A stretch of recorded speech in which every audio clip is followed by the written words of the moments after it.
بسم اللہ الرحمن الرحیم الحمد للہ وکفی وسلام علی عبادہ الذین اصطفى اما بعد فإن خیر الحدیث کتاب اللہ وخیر الہدی ہدی محمد صلی اللہ علیہ وسلم وشر الامور محدثاتها وكل محدثة بدعة وكل بدعة ضلالة وكل ضلالة في النار فقد قال الله تبارك وتعالى في القرآن المجيد والفرقان الحميد فأعوذ بالله من الشيطان الرجيم بسم الله الرحمن الرحيم مثلهم كمثل الذي استوقد نارا فلما أضاءت ما حوله ذهب الله بنورهم وتركهم في ظلمات لا يبصرون صم بكم عمي فهم لا يرجعون أو كصيب من السماء فيه ظلمات ورعد وبرق يجعلون أصابعهم في آذانهم من الصواعق حذر الموت والله محيط بالكافرين يكاد البرق يخطف أبصارهم كلما أضاء لهم مشوا فيه وإذا أظلم عليهم قاموا ولو شاء الله لذهب بسمعهم وأبصارهم إن الله على كل شيء قدير صدق الله العظيم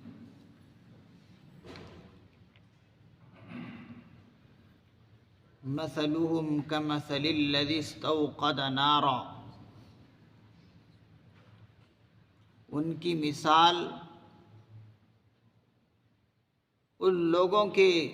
حالت کی مشابہ ہے کہ جنہوں نے ایک آگ روشن کی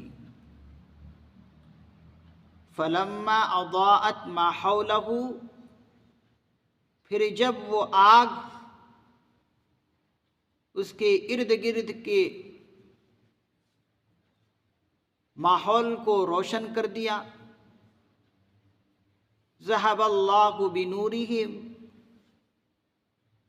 اللہ نے ان کے نور کو سلب کر لیا وَتَرَكَهُمْ فِي ظُلُمَاتٍ لَا يُبْصِرُونَ اور ان کو تاریکیوں میں اندھیریوں میں چھوڑ دیا لا يبصرون اب انہیں کچھ سجائی نہیں دیتا صم بکم عمی وہ بہرے ہیں بکمن گونگے ہیں عمیٌ اندھے ہیں فہم لا یرجعون اب وہ واپس نہیں ہوں گے اب وہ واپس نہیں ہوں گے اللہ رب العزت اس آیت مبارکہ میں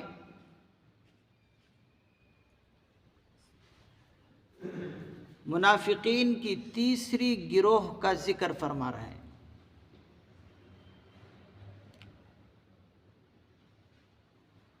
دوسری گروہ دوسری جماعت کا اوپر کی آیت میں ذکر فرمایا اولئک الذین اشتروا الضلالۃ بالہدی کہ دوسری گروہ وہ ہے کہ جنہوں نے کفر کو سوچ کر بچھار کر اور ہر طرح ان کے سامنے حق آشکارا ہونے کے بعد واضح ہونے کے بعد تب بھی جو ہے وہ کفر میں اور نفاق میں بڑھتے چلے گئے، یعنی جان بوجھ کر، سمجھتے ہوئے، بوجھتے ہوئے، حق کے واضح ہونے کے بعد، حق کو دیکھنے کے بعد، حق کا ذائقہ چکھنے کے بعد بھی وہ جان بوجھ کر نفاق میں بڑھتے گئے۔ ان کا ذکر اللہ نے اوپر کی آیت میں کیا۔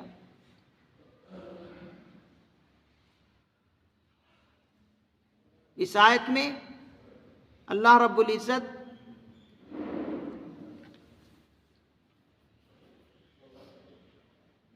ان منافقین کا ذکر کر رہے ہیں کہ جو حق کو سمجھتے ہیں، حق کو اچھی طرح جانتے ہیں، لیکن حق کو تسلیم کرنے کے لیے، منظور کرنے کے لیے تذبذب میں ہے،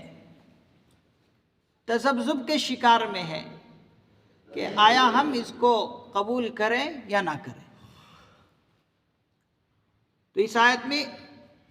اس تیسرے گروہ کا اللہ رب العزت ذکر کر رہے ہیں کہ یہ بھی اپنے اندر نفاق رکھتے ہیں، لیکن کبھی کبھی ان کا دل کرتا ہے کہ حق کو تسلیم کر لیں، حق کو مان لیں، لیکن تذبذب میں ہے، بیچ میں ہے، نہ تو وہ واضح طور پر کفر کی طرف ہے اور نہ واضح طور پر مومن ہے، بلکہ تذبذب میں ہے کہ ہم اسلام کو قبول کریں یا نہ کریں۔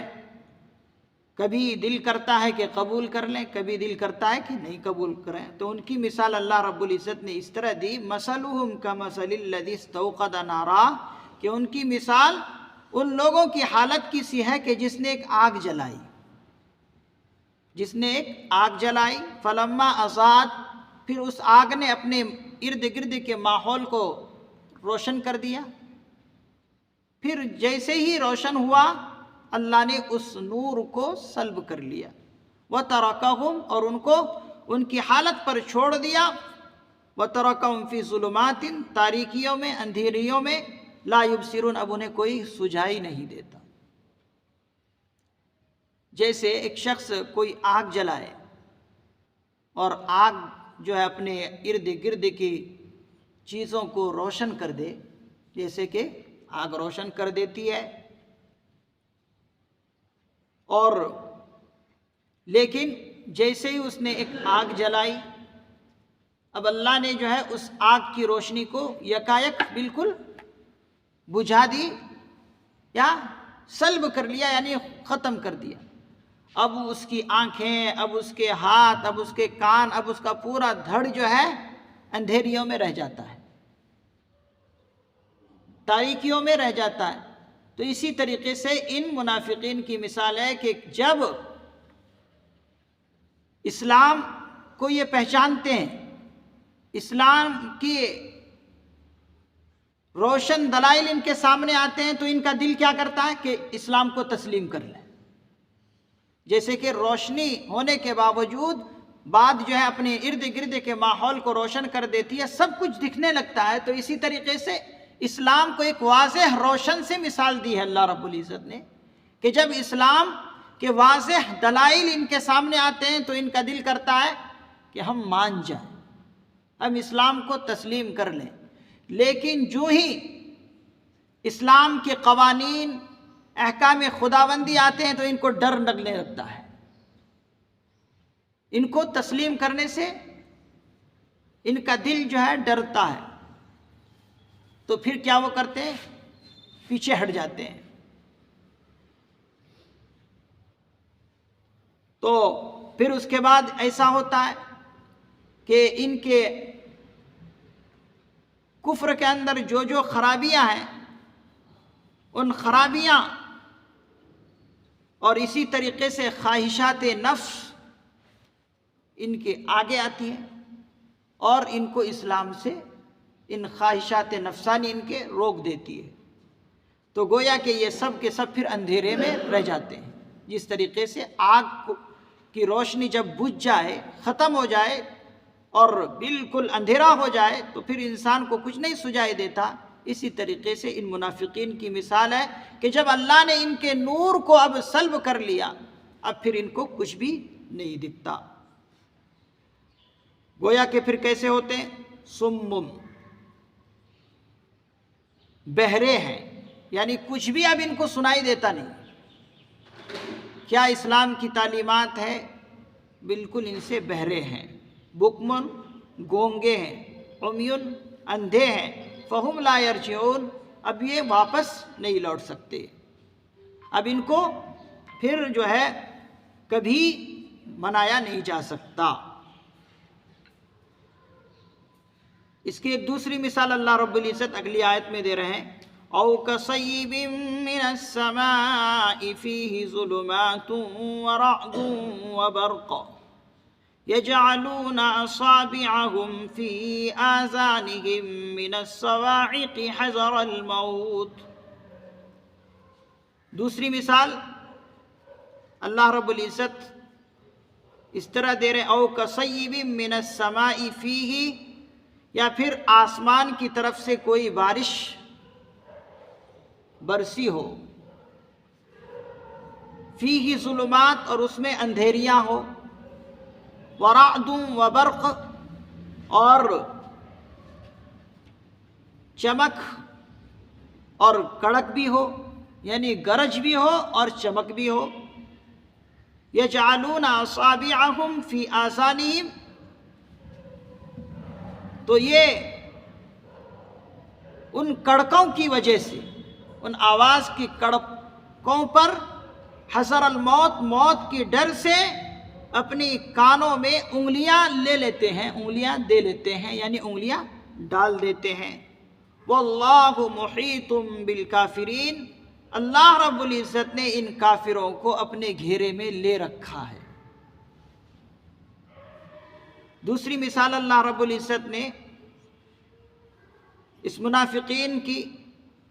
جو تیسری گروہ ہے منافقین کی، جو تذبذب کے شکار میں ہے، یعنی ایمان قبول کریں یا نہ کریں، اسلام کو منظور کریں یا نہ کریں، تسلیم کریں یا نہ کریں. ان کی دوسری مثال اللہ رب العزت اس طرح دے رہے ہیں کہ ایک شخص جو ہے بارش میں چل رہا ہو، یکایک اوپر سے بارش بھی پڑ رہی ہے اور اسی میں وہ چل رہا ہے، اور اس بارش میں ظلمات، اندھیریاں ہیں، تاریکیاں ہیں، اور ساتھ ہی ساتھ وہ بجلی کی کڑک اور وہ گرج، پھر چمک بھی ہے. کیا کرتا ہے؟ جب بجلی کی چمک ہے اور اس کی کڑک ہے تو اس کی روشنی کی وجہ سے چلنے لگتا ہے. چلتے چلتے پھر آگے جا کر جو ہے کھڑا ہو جاتا ہے. تو یہاں پر اللہ رب العزت نے بجلی کی چمک کو اور اس کی کڑک کو، اس کی گرج کو اسلام سے تعبیر فرمایا کہ جب بجلی کی چمک اور اس کی روشنی ان کو نظر آتی ہے تو وہ چلنے لگتا ہے. پھر جو ہی تاریکیاں ہر طرف چھا جاتی ہے، یعنی بالکل اندھیرا ہو جاتا، پھر وہیں یہ رک جاتا ہے چلتے چلتے. اور چلتے چلتے رک جانے کا مطلب یہ ہے کہ جو ہی ان کا دل کرتا ہے، اسلام کی واضح نشانیاں ان کو سامنے نظر آتی ہے، اور ساتھ ہی ساتھ اللہ رب العزت کی جنت کے وعدے اور انعامات ان کو نظر آنے لگتے ہیں، تو وہ آگے چلنے کی کوشش کرتا ہے، چلتا ہے، یعنی اسلام کی طرف اس کا دل راغب ہوتا ہے، متوجہ ہوتا ہے. لیکن جو ہی ان کے خواہشات ان کو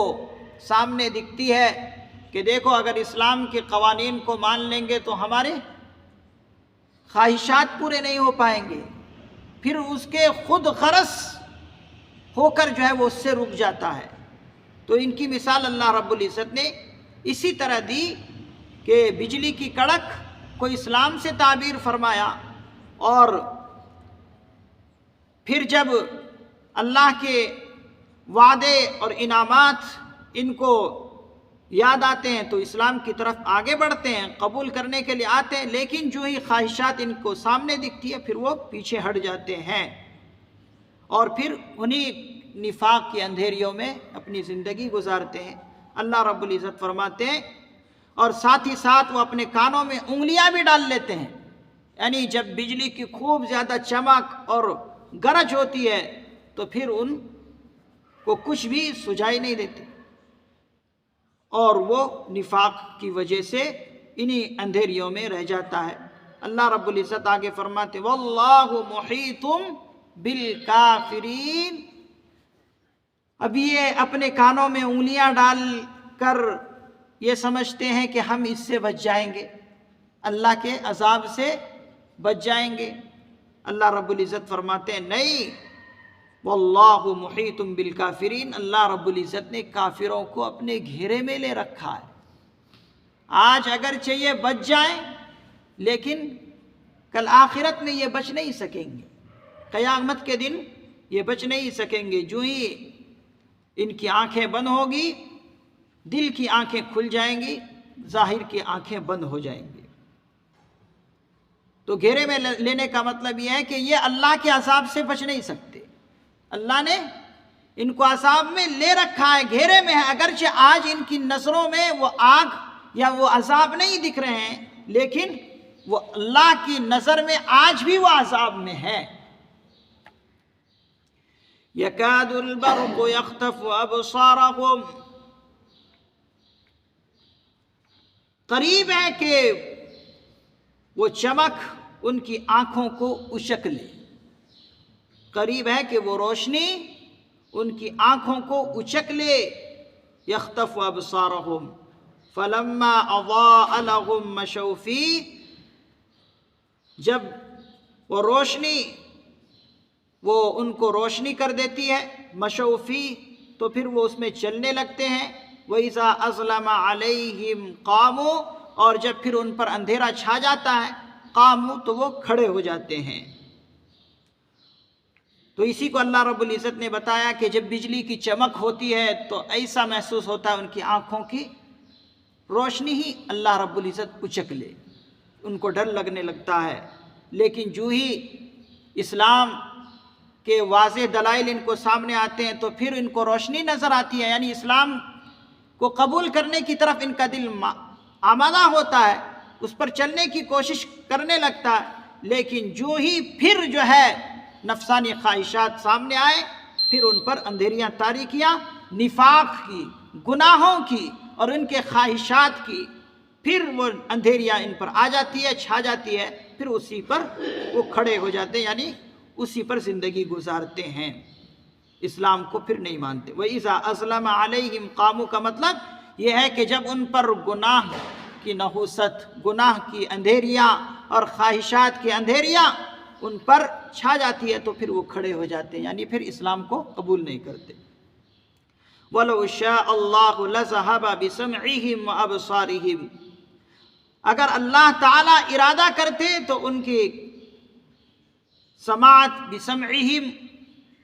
سننے کی طاقت، وابصارہم اور دیکھنے کی طاقت اللہ رب العزت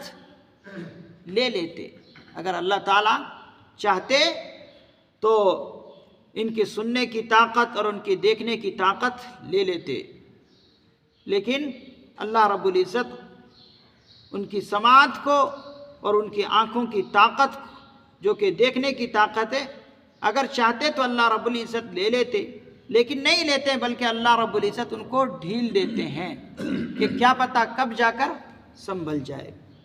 ان اللہ علی کل شیء قدیر،